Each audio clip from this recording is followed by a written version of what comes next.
There we go. Over to you, Scott. Okay, thank you, Derek. Thank you for having me. I really enjoyed coming and doing this, even though I was ready to do it an hour ago, but um, all because of the time change. And I today, what I'm going to do is I'm gonna tie a bucktail streamer. I don't think I've ever done a bucktail streamer for you, but this has a great deal of history. It's called the Governor Akin streamer fly, and it's actually was a streamer fly that was named after the governor of Vermont.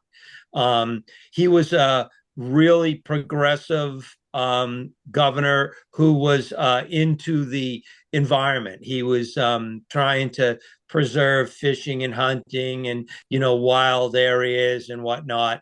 And he really liked fishing. And he had a friend by the name of Russell Merryman, and Russell came up with this pattern and gave it to the governor. And it was some years after the governor actually had passed away that they brought this up to the powers that be to get it to become the state fly. And not every state has one. I think the idea actually came from over your way, that there was somebody maybe from Scotland or Sweden that was over in a fly shop and said, "Well, we have flies that are named after historic people in our countries and whatnot." And so that started this whole thing going. But I thought I also would show you, these are new hooks that are actually long streamer hooks that a company in the United States is making. These are reproductions of Alcock's 2811 streamer hook, and that's a hook that had the loop eye with the tapered return, and it's like a hybrid sprout limerick bend. If you look at that bend, it's slightly different than a regular sprout bend. A lot of those Alcocks were sprout bends, but these are really neat ones. We haven't been able to get a lot of long streamer hooks. I know Mark at Partridge had mentioned to me that they had started to remake some of them and reissue them, but in the meantime, these came out, and so I thought I would just tie on this. So this particular fly can be tied as a casting streamer, as a trolling streamer with what I'm tying right now, or as a tandem fly. It just has a lot of versatility, mostly because of the fact that it really does look like a smelt, which is what the big lakes in northeast United States have in them, that the big trout and landlocked salmon all feed on. And so this is kind of a cool pattern, and I'll explain the components to you as I go along a little bit. But I always, doesn't matter what, I always, unless it calls for something different, I always use a white thread as a base, just because I think um, it it is it can the black thread sometimes can show through when you're putting on materials, and you can always switch to the black or whatever other color you have right when you're finishing tying in your wing and all those different things. So I use the white. This is a 10x long hook in size 4, so it's longer than most streamer hooks that you see. And so we get back there, trim off the waist, and then I usually bring this back right before the bend. And on these hooks, it's just almost halfway between the barb and the point of the hook, the root of the barb, not the point of the barb. But so the material for the tail is wood duck, the barred wood duck. I think you people call them summer duck over there. We call them wood duck, and basically the way that we put the tail in is nothing fancy. We just cut a slip and we fold it over.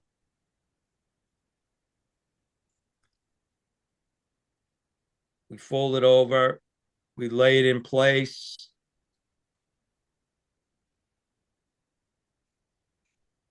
And just tack it in.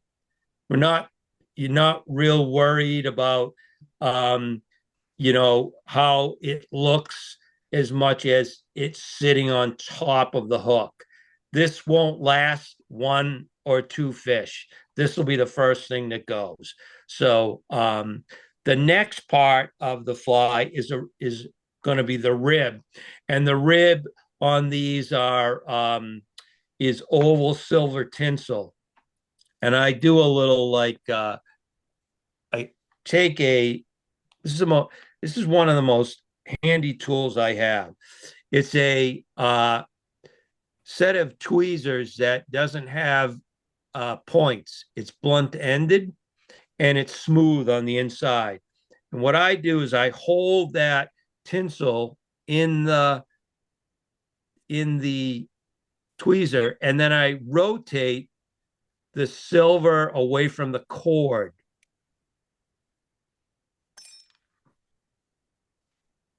And then when I tie it in,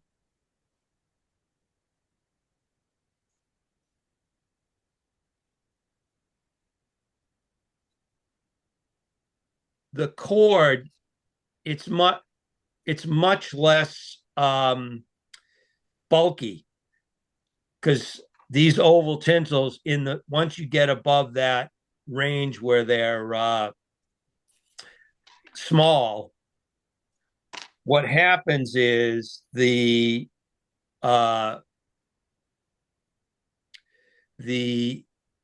bulk can make a big bump. So what I'm going to do here is just work myself. The body of this is regular flat silver tinsel.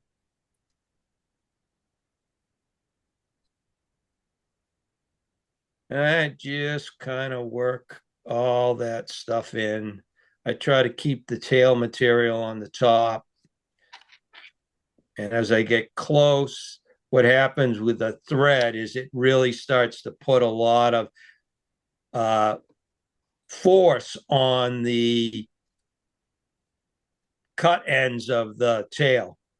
And just before it starts to get them so they all start to spike out at a weird angle and get out of control and want to spin around your shank of your hook, what I do is I just trim them off. And you could trim them off at an angle. You do a whole lot of different things. Doesn't really matter. This is what I would say. This is a working fly. It's a fly that's going to it has a lot of flexibility when you tie it. You don't have to have as much as with the feather wings, where you have to have a lot of preciseness with it. So once I get it in there, what I do is I try to find my, hold on, I got it right here. Okay. I get my, I use lacquer. And I just put a little lacquer on the hook, on the shank, and then I wind the flat tinsel right in that wet lacquer. And that really helps on the durability of this fly. And people ask me this all the time. They a lot of times they have issues with getting their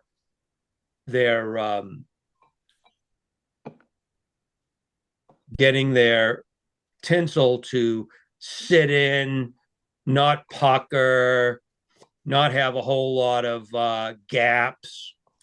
This, you get a little overlap with this Mylar. If we were using stamped, the embossed stamped tinsel that's kind of metal, we couldn't overlap. We would have to edge butt this because it just doesn't like to play real well with the overlap. It really makes it real not a smooth body. And this one, we want to have a pretty smooth body to it.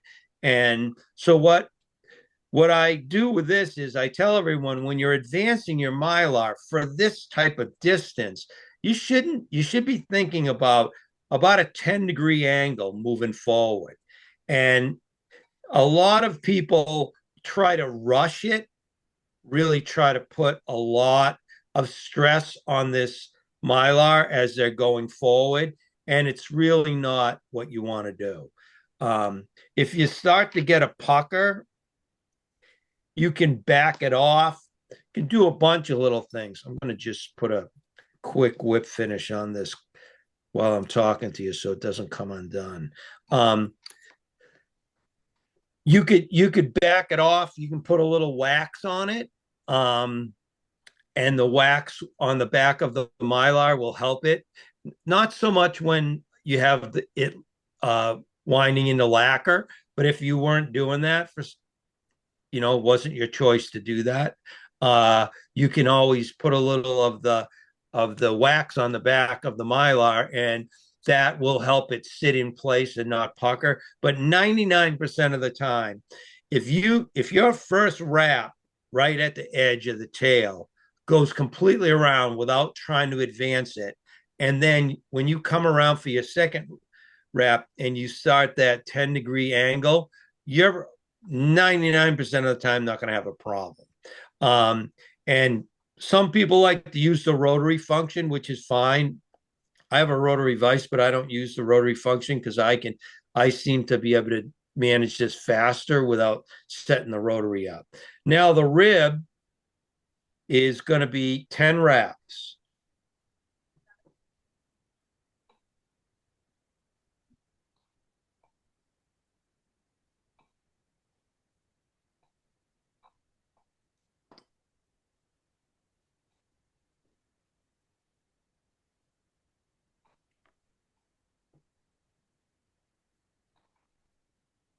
This one's probably going to be 11. Coming into 11 here. That's a hell of a length hook, isn't it? It's a long one, yeah. Yeah. It's as I've done a lot of demonstrations with this hook in the last month and a half. It comes in size 4, size 2, and size 2/0. And the 2/0s are I got a 2/0 right here with a fly on it. That's a 2/0 right there. That's a big honker. But it's great to demonstrate. When I go somewhere and do a demonstration, it's great because everyone can see it, and it makes a really lot of sense. So what I would do at this point is I would, if I was tying this for somebody who was buying it, or if it was me fishing it, I would take another coat of lacquer and lacquer that whole thing one more time, and then let it dry. I'm not going to do that because if I do it, I can't keep tying. I'd have to stop. So the next thing is sparse white bucktail to the hook point. So I'm just going to grab a chunk of it.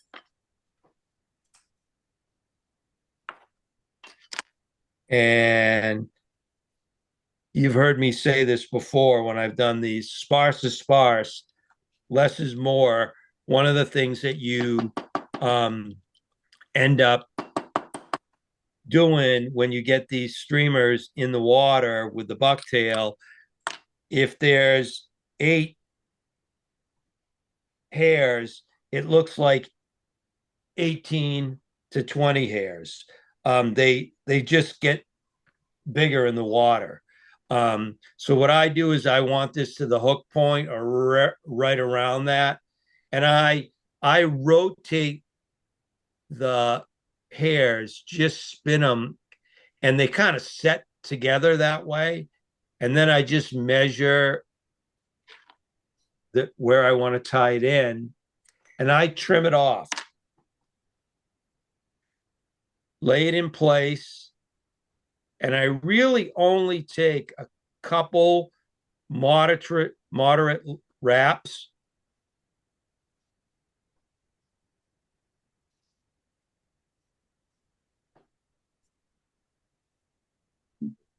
And then at this point, you can see how it sets right in there. That's what we want. That's the bottom of the bait fish. And then I hit it with the lacquer. And this lacquer, I've a couple bottles of it, right? So the square bottle is like 70% lacquer, and this bottle's like 30-40% lacquer. I use the thinner one when as first coats or when I'm building materials like this. So at this point, I can switch my thread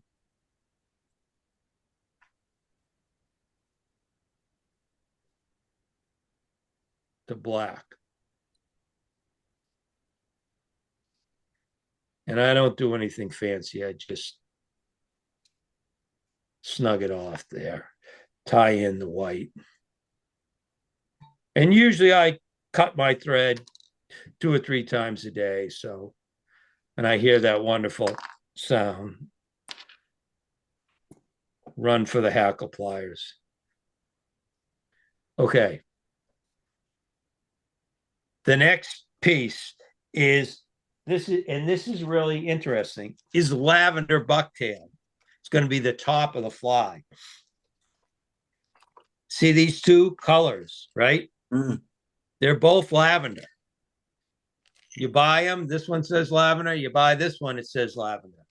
And in fact, I've seen originals of this fly tied, and there was a third shade. I've seen it actually in a shade somewhat in between these. So it's, as I tell everybody when we get those big capes dyed like these, the feathers, a lot has to do with what the bird was eating, what the weather was like when they were harvested. I think a lot of this bucktail is similar. It also there's a lot of how much oil is in the grease is on the tail, and how much they actually source out of it. I was watching a guy the other day. He was taking goose shoulders, and he was washing them and soaking them in Dawn dishwashing liquid to get all the oils out. And then he was actually burning the barbules off the goose shoulder. Have you ever seen that done? No. No. Yeah. So what they do is they get a 4-part water, 1-part bleach solution. They get a solution that has a couple tablespoons of baking soda, and then they have just water. So once they get as much of the grease out of the goose shoulder, they'll take the wet feather and they put it in the bleach mixture, and it's somewhere between 1 and 2 minutes. The barbules, you'll actually see, you know how a goose shoulder kind of sits together and you can peel it apart and then remarry it real easy. Well, they take all those barbs off. So what happens is they'll rotate it in the bleach, and the bleach will burn the barbs off. And all of a sudden, the goose shoulder is just pulsating in the water. It won't connect each strand of feather won't connect to the next because the barbules aren't there. Then They take it out, they stick it in a baking soda solution. It neutralizes the um, the bleach, and then they rinse it. And what they do is they use those for spay hackles because they used to use heron, and heron is illegal in the United States to have heron to tie flies with. Now the Canadians still use they can use heron, and I mean I hear people saying, oh, we saw a heron on the road, got hit by a car, and we were going to grab the feathers and everything like that. Well, I think the fish and wildlife people would not be happy with that. So this is an alternative to the spay and deflies, those flies that have the hackles wound in like at the second rib forward with a big long wispy kind of like feathers. So what I'm going to do is the same thing with the lavender. I'm going to lay it right in there. I want this to get to about the tail, and I don't really I'm not really going to stack this too much. I want to have it have some natural taper to it. I put a little wax on my thread, and then I just grab that lavender and take a look and see, is it kind of in place, or is it going all over the place? And you can, because I only have a few wraps on it, I can pull out some of the hairs that are a little on the crazy side. Okay. And then the last part of this fly, it's not a long fly, it's not a hard fly to tie, is to put 4 or 5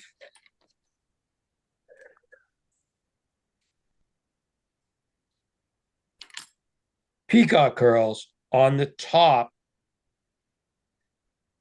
of the fly. And if you ever were fishing over here for landlocked salmon or big brook trout that were going after smelt patterns, one thing that you would see is a black right on the top of the smelt is this black line. It's really dark, and that's what this is kind of emulating. And I tell everyone, gets all concerned with how this lays in place, and I tell them once it gets wet, got no problems. It will sit right on top, just like that.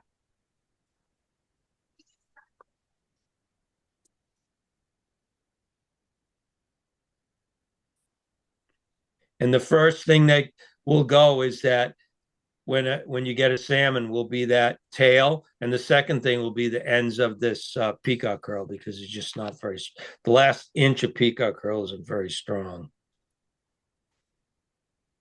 In fact, if I tie this fly for myself, I actually cut the tapered tips off and kind of get more into the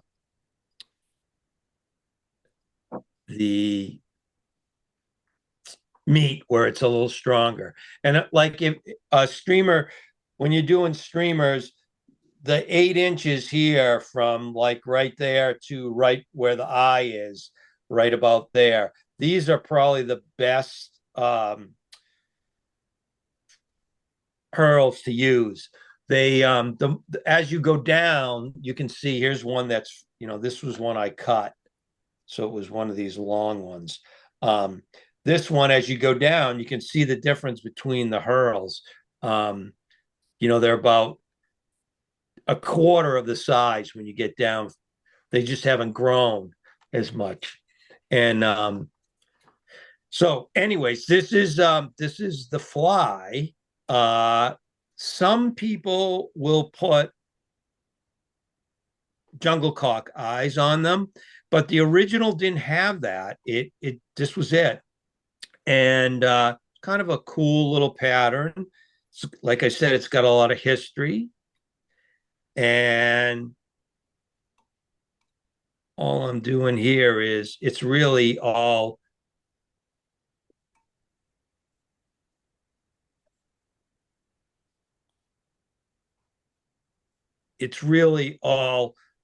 set. The materials are really in there good. What I like to do is, because this is one of those return eye hooks, you have to put a little bit more of a head on it. But what I do is I spin this thread. This is the Danville 70 denier, the 6/0 thread. I spin it and I can open it up, right? I can get it so it's real flat. And then what I do is I take my whip finish and I whip finish from the back of the head to the front. And it gives it a little bit of a head start on getting a smooth head, just like that. And then you just, this is the part that is really, wait, I want to use the thinner stuff and I'll show you how it works. But you take the thin stuff and you just give it a little touch.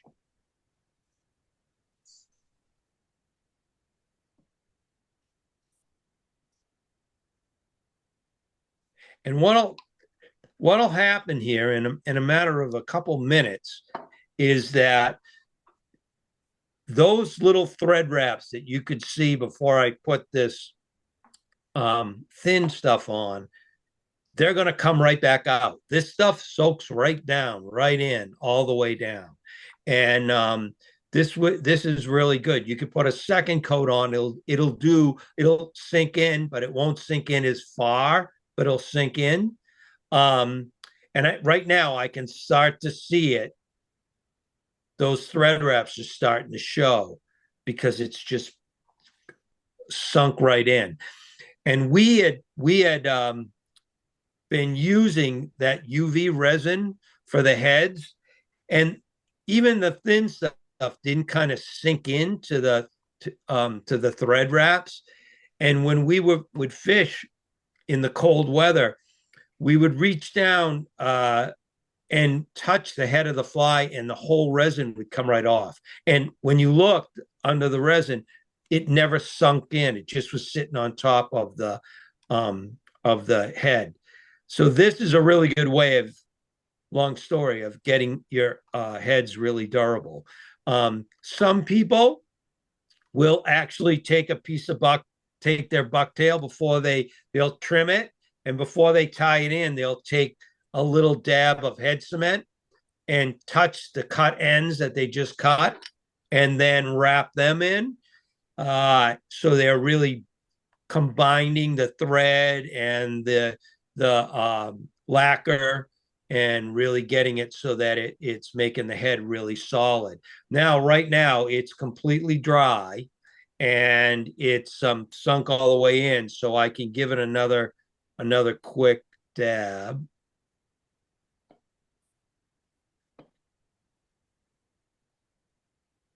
And usually, for me, this would go on the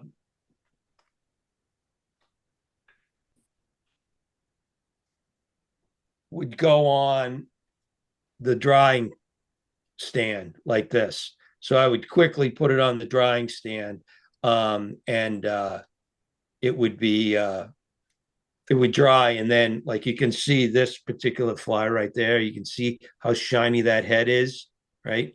So this is the fly that I designed for the Vice Company, HMH. It's these guys' 50th year. And so I did a 50-year anniversary fly for them. And that's the one I did. So that's the Governor Akin. If I got this wet, there's not much to it. It's really kind of slimmed down, trimmed down, and it's really kind of cool to, when it's in the water, it compresses right down like this. and you get that lavender uh, silver hue, which is what most smelt look like, and then you'll also have the white belly, which is on the bottom. The only thing that I have done with this fly, and it's not really uh, you can sometimes you can add. I'll show you. We can do it since we have a little time here. I'll just add a little bit to the throat. You could the original had a red quill throat, and if you've ever used duck quill, you know how quickly that gets messed up. So you could add a little red to it if you wanted to, red hen. If you'd use the quill, it won't last. I don't think that when they designed this, the durability factor was anything they worried about. But you could add a little of the red hen, and you could paint a set of eyes on this, which I think would be better than using the jungle cock. I have painted eyes on some, although it's not part of the original recipe. I painted eyes, and I've really felt that the smelt eyes are kind of Google. They're like those Barbie doll eyes that stick out away from the head. And this would be, you'd have to build your head up a little bit to do it, but this would be a really good pattern to paint an eye on, and you could just do that. So that's what it would look like with the red. It's not a hard fly to tie.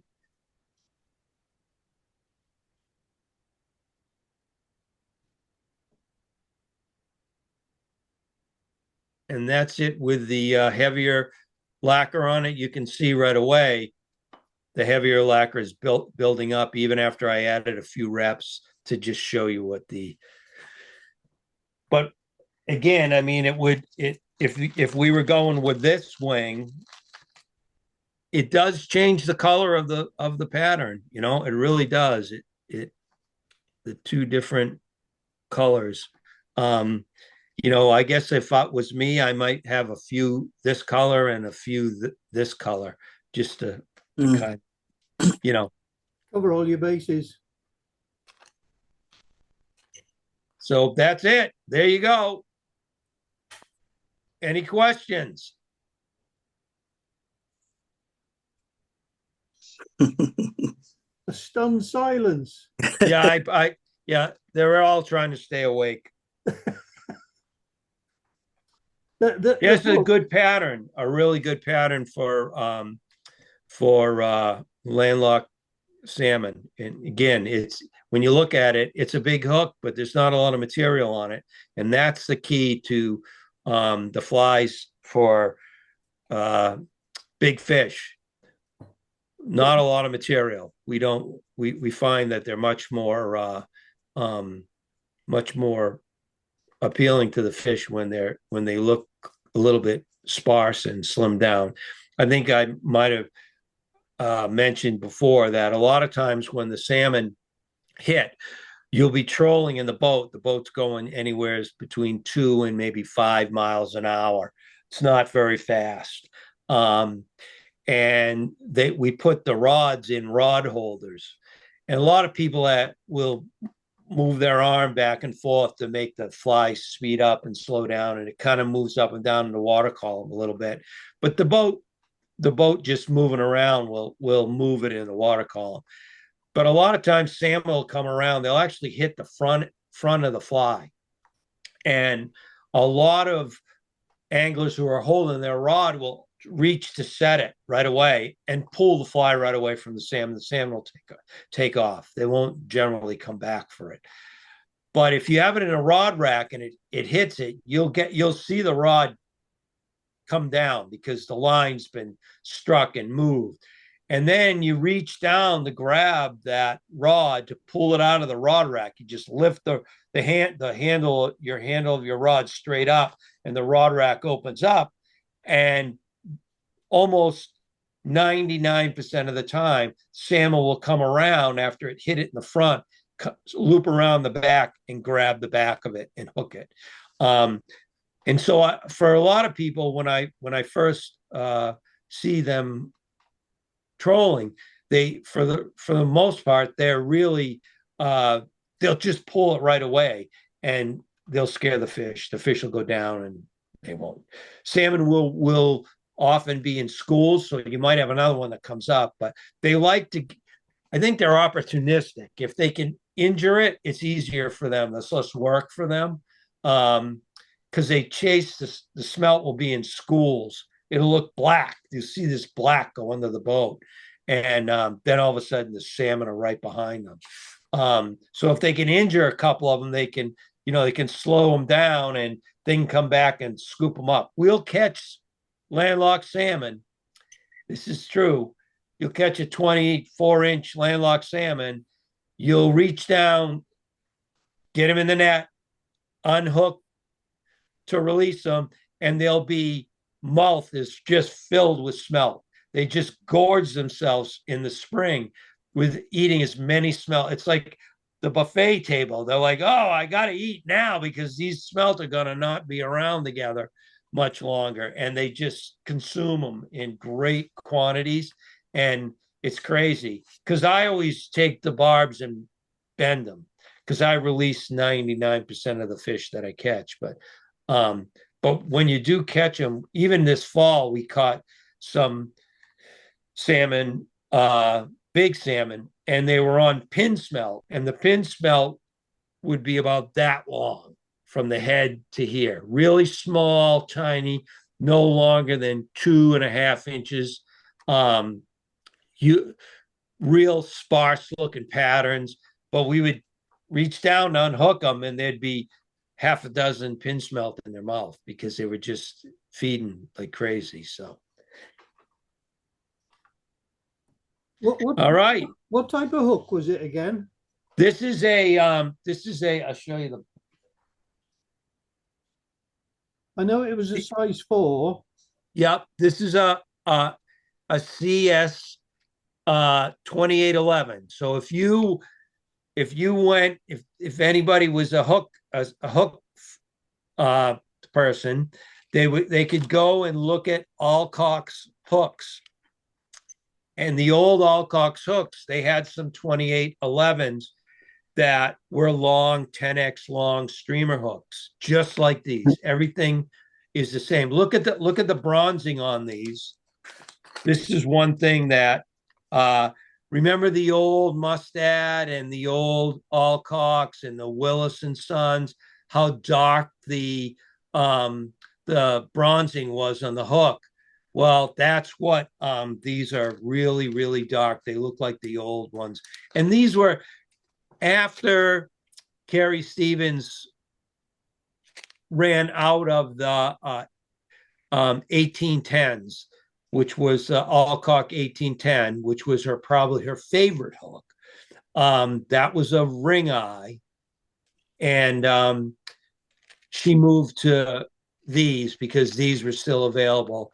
And then, Alcock had already stopped making hooks. So they were, they had got bombed. The Luftwaffe had taken care of them in Redditch. So, but they're just available, and they're pretty cool. They're good. I mean, like I said, I know that Mark at Partridge Head has just gotten, or he's told me he's gotten a whole bunch more of his streamer hooks. But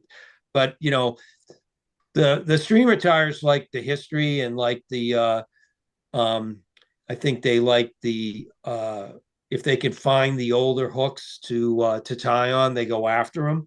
And this is just a reproduction. What did I see the other day? Somebody showed me a 6/0 Partridge Bartlett blind eye streamer hook, or Atlantic salmon hook. a 6.0, right? And I looked at it and I said, I don't think anyone has any of the materials big enough to tie on this hook, you know. Um, those I don't over here we never have goose or swan that was long enough to to tie a Highlander or a green Highlander on it or whatever you were tying. Um, you'd never have the the material for a popham or anything like that. It just you just can't find it. The longest I can get are golden pheasant crests. And how are you guys doing with golden pheasant crests? Can you get them pretty good over there or not? But most of the lads are on mute. Yeah. Well, we used to get them. They used to ship the heads, the whole head, right, with the tip head and the yellow crest. And they don't do that anymore. Now you just get a package, a plastic bag of them all kind of by size. So they don't for some reason the bird flu. They're not shipping stuff in some of the exotic birds. So I think you can still get the head and the crest and everything from vineyards. yeah, There. yeah, that's good. That's good that they probably have a source that they're getting them from. But over here, I tell everyone if you see one, you better buy one because you're not gonna find that. Even the skins. We used to get the skins for the whole skin without the crest and the head for like $5 to $15, depending upon the quality. You can't buy one of those now. Yeah. So, all right. Thanks for tonight, Scott. Thank you. Thanks for having patience with me an hour early. So I